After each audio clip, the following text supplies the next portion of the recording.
How to redeem Google gift card on Mac. Hello everyone, I am Bishaka and welcome to our channel. Now let's get right into the tutorial. Firstly, go ahead and open your preferred browser and in the search bar, search for play.google.com/redeem. Now, in the interface that you will be led to, go ahead and sign yourself in if you are not already signed in, and you will then see a pop-up there.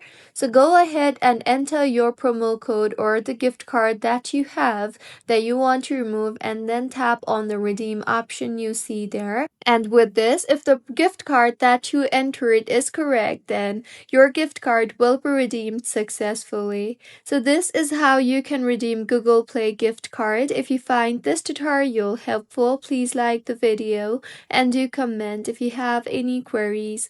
Also, do subscribe to our channel for more helpful tutorials like this. See you on the next one.